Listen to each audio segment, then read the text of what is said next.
You will hear a telephone conversation between the organizer of a short story competition and someone who wishes to take part in the competition. First, you have some time to look at questions 1 to 6.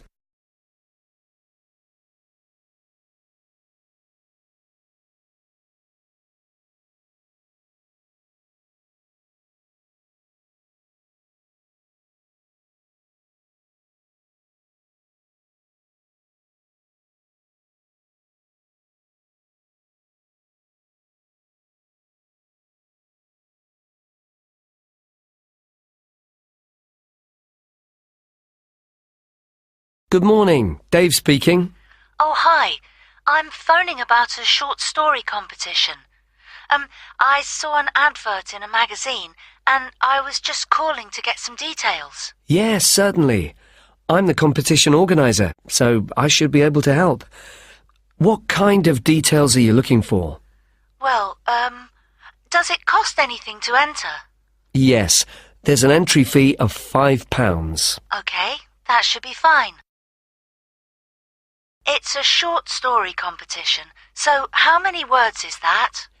Well, we want to give people a reasonable amount of freedom, but the guidelines are around 3,000 words. Oh, that sounds quite a lot. Well, it's not as much as it used to be. We did have a limit of 5,000 words, but some people thought that was too many. So this year we've reduced it. Right. And does the story need to be about anything in particular? No, you can write about any topic you like. But the main point of the competition is that it has to have a surprise ending. Oh, I see. That sounds interesting. I don't think I've ever written a story like that before. Yes, it's something we've introduced for this year's competition. Right. I'm 18. Is there any age limit? Yes, you need to be 16 or over. So, if you're 18, that's fine. Great. So you have the competition once a year, is that right? Yes. We start advertising in January, and the competition takes up a lot of the year. We give people a few months to write their story, and then it takes quite a long time to judge all the entries and to announce the winners. I see. So when is the closing date for the competition? It's already April. I hope I'm not too late. No, you've still got plenty of time. You need to submit your entry by the 1st of August. After then, it will be too late. Although you can always enter next year's competition. Okay, good. So how do I enter?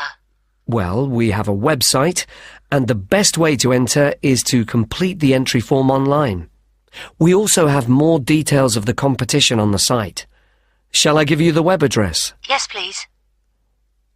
Okay, it's www.comp4ss.com, and that's the number 4, not the word 4.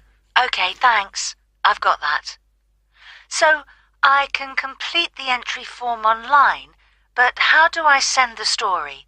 Do I print it out and send it to you? Well, you may want to print the story out so you can review it, but don't post it to us. When you've finished your story, you will need to email it to us. The email address is on the website I gave you. Okay, that's fine. Before you hear the rest of the conversation, you will have some time to look at the questions 7 to 10.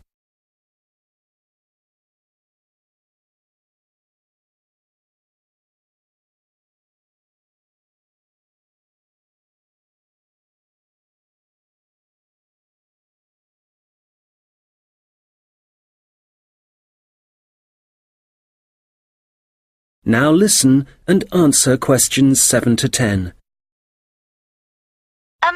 Can you tell me a bit about how the competition is judged and what the prizes are? Yes, of course. Well, once we have all the entries, I send them to all the judges. Our competition is quite popular, So we are lucky to be able to use famous authors who are very interested in the competition. That's fantastic.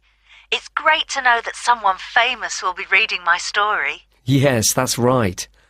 It takes them quite a while to read through the entries, but eventually they decide on the top 5 stories. I see. And what happens then? Well, they will be published online so everyone can read them. They will not be in any order at this point. They will just be the 5 stories that the judges think are the best. And do all the top 5 stories get prizes? No, it's just the top story and the runner-up. So how is the top story decided? Well, once the top 5 stories are available, it will be the public who will vote for their favourite story. Right, I see. So I need to get all my friends to vote for me then? Yes, that's a good idea. And what is the prize? Well, the runner-up gets a prize of £300. But the winner gets a trip to Spain to attend a workshop for writers. Wow, that's brilliant! I'd better get writing straight away. Yes. Good luck. Thanks. That is the end of section 1. You now have half a minute to check your answers.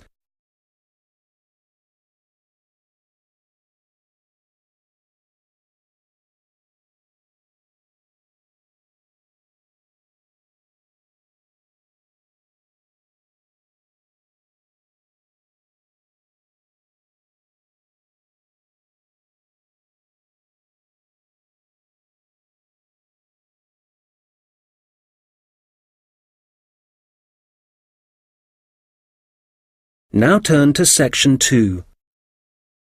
Guide talking about a sea life centre. First, you have some time to look at questions 11 to 17.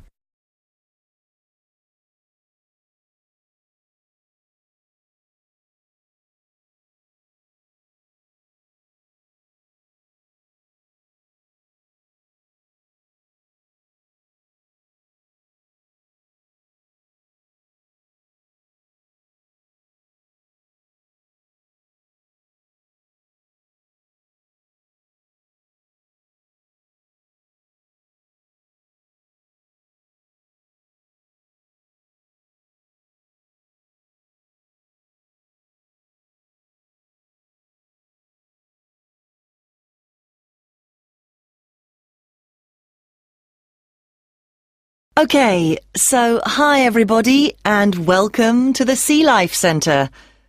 Before you start on your tour, I'd just like to give you some information about things to look out for as you go.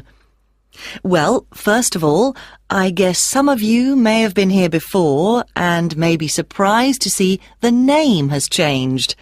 We're not called World of Water anymore. Since the beginning of this summer, we've been renamed, and we've also made a few other changes. However, the main attractions like the aquarium, the crocodiles, the penguins and so on are still here. But we have a new restaurant and picnic area, and the latest thing that we have, and it was only finished last week, is the splash ride. This is an exciting new area of the centre and is pretty scary, and of course you do get a bit wet, so make sure you're not wearing your best clothes. As I said, the main attractions are still here, and the most popular thing that everyone wants to see is feeding time, especially for the crocodiles and the seals. We used to have the main feeding time in the afternoon at around 3 p.m. But we found that some of the animals got a bit hungry waiting until then, and so we now have it at noon. They seem much happier with the new time, although it's a bit difficult to know what they're thinking. Now, I'd like to mention something new that we've introduced this year that we're very excited about. It's called a VIP ticket. The VIP ticket costs an extra £2 per person, and you will be amazed at what it allows you to do. With this, you'll be allowed to feed the sharks. Now, I know that for some people, this might be quite a frightening thing to do, but it is perfectly safe. For those of you who are a bit unsure, we do have a video you can watch to see what happens. It's a great experience, and your friends will be very impressed. Speaking of friends, I'd just like to remind you that the Sea Life Centre will be more than happy to organise a birthday party for you and your family and friends. If you need more details, you can speak to me afterwards, and there are also forms at the entrance that you can fill in. I'd also like to bring your attention to the good work that the Sea Life Centre is doing in support of animal conservation. I'm sure you're all aware of the worrying situation with a large number of species facing extinction. Here at the Sea Life Centre, we're taking action by asking as many people as possible to sign a petition. Once we have over 5,000 signatures, we are planning to send it to the government in the hope that more people will begin to take it seriously. Right, well, there's obviously a lot going on at the centre and a lot of things to discover. At all the attractions, there is helpful information, so please read as much as you can, and if you want to see what you've remembered, please do the quiz after your visit. There are no prizes, of course, but I'm sure you'll be surprised by how much you've learnt. Before you hear the rest of the conversation, you will have some time to look at the questions 18 to 20.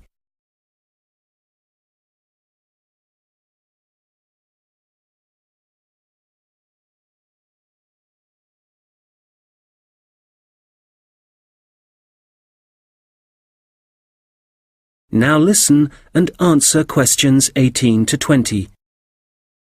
So, before I leave you all to start your tour, I've just got a few tips. There are a large number of attractions, and you may not have time to see them all. Of course, there are the old favourites like the aquarium and the crocodile cave, but if you don't have time to see everything, make sure you visit Turtle Town, which is beyond the aquarium and the seal centre. This is very special and has a large number of endangered species, and as it's at the far corner of the Sea Life Centre, it often gets overlooked. I also have to apologise for the Penguin Park. This has needed some urgent work to be done, and so will not be open for the next week. We're very sorry about this, but I'm sure you'll find the Seal Centre, which is directly opposite it, will keep you entertained just as much, if not more. We're also very busy today, as you may have noticed on your way in. Everyone starts here at the aquarium, but as it's so big, there's no waiting to get in. But today, we're expecting a lot of people to want to see the crocodile cave, as a couple of eggs have hatched out.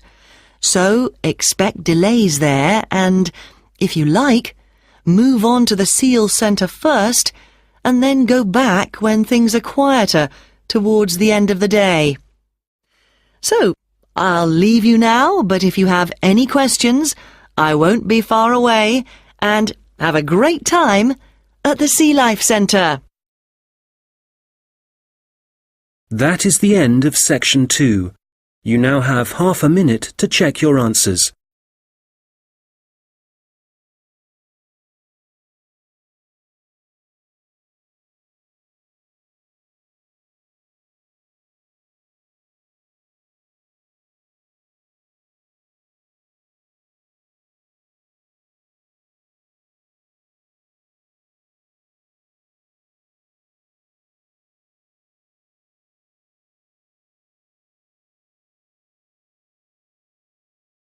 Now turn to section 3. We'll hear two students talking about their university studies. First, you have some time to look at questions 21 to 26.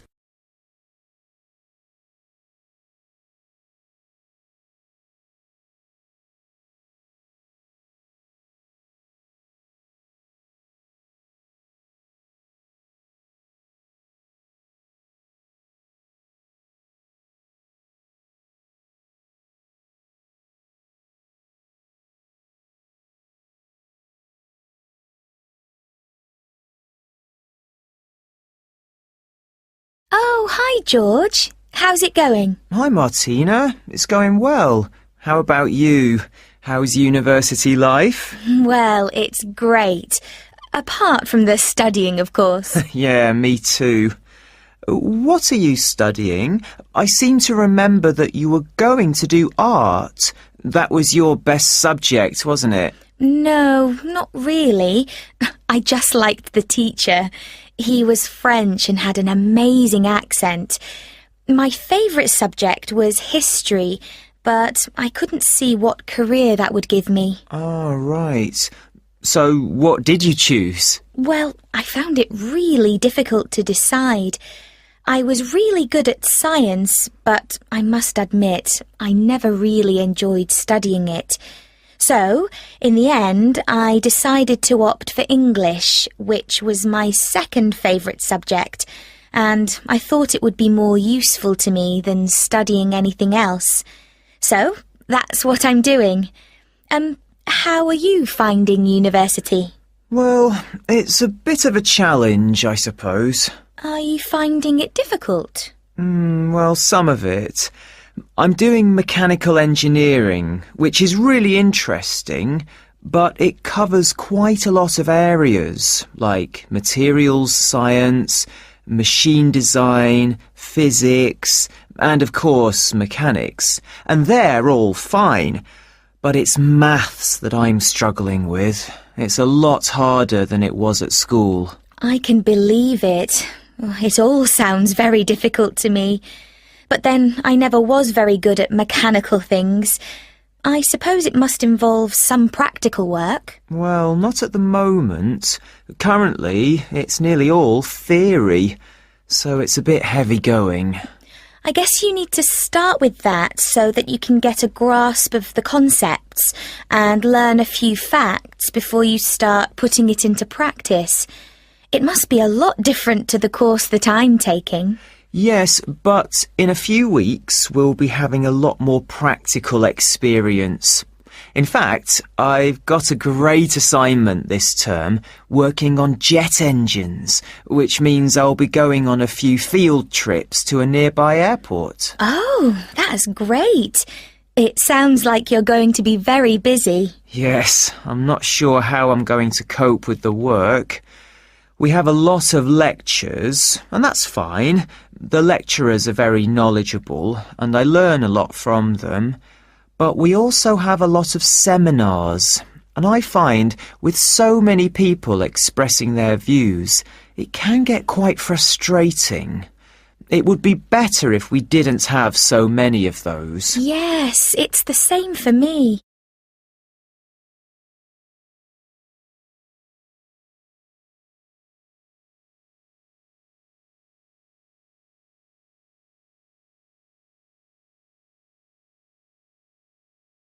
Now listen and answer questions 27 to 30. How are the students at your place? Well, I haven't really met anyone yet. They all seem a bit quiet. Perhaps they're working hard. They don't appear to be very studious here, but they are very friendly. I must say, I've been doing a lot of sitting around and chatting over the last week or so. Well, that's good. The only person I've spoken to, really, is my tutor. He's very approachable and seems to understand how difficult it can be starting university. It's good to have someone you can talk to, and he may help you meet other students. Actually, that doesn't bother me. I'm bound to get to know some people sooner or later.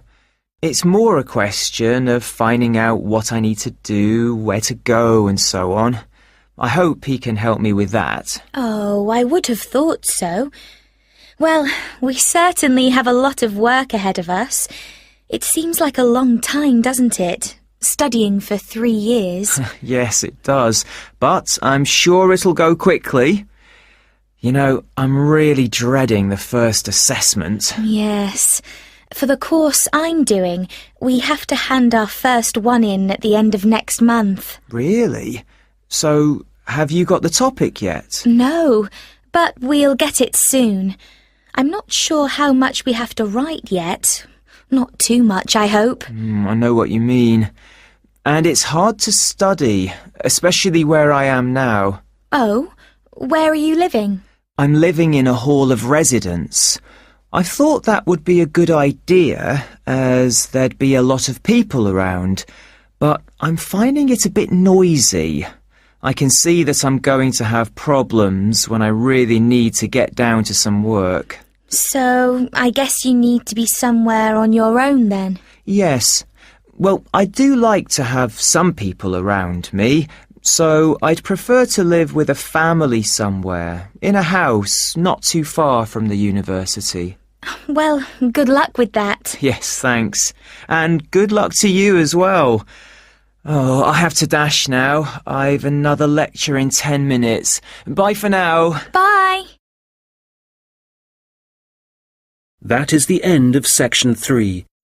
You now have half a minute to check your answers.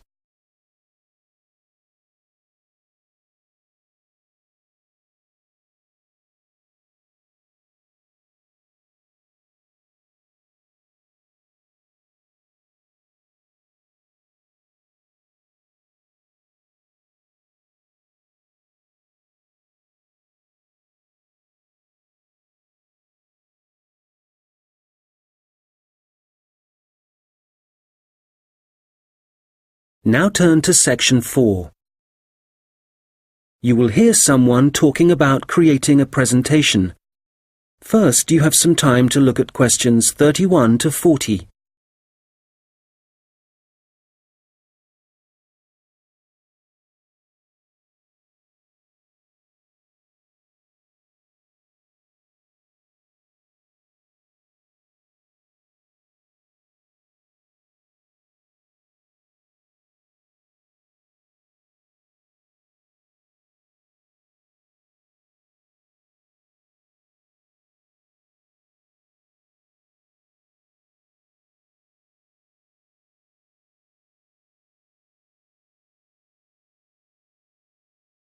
Now listen carefully and answer questions 31 to 40.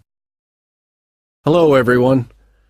You've all been given an assignment for your sociology course, which will involve giving a presentation to the rest of the group. And so today, I'm going to be giving you a few tips on how to prepare your presentations. This should help you with your current assignment, but a lot of the principles I'll be putting across will be general principles which will, of course, help you with all your future presentations. So, first of all, the most important thing to consider is your audience, and in this instance, your audience are the other students in your group. There are 3 points to bear in mind. Firstly, you need to ask yourself what they need to know. Secondly, it's useful to consider whether they'll be supportive or not. And thirdly, will it be a small group, say 3 or 4, a moderate gathering of 20 or so people, as for your current assignment, or will there be hundreds of people?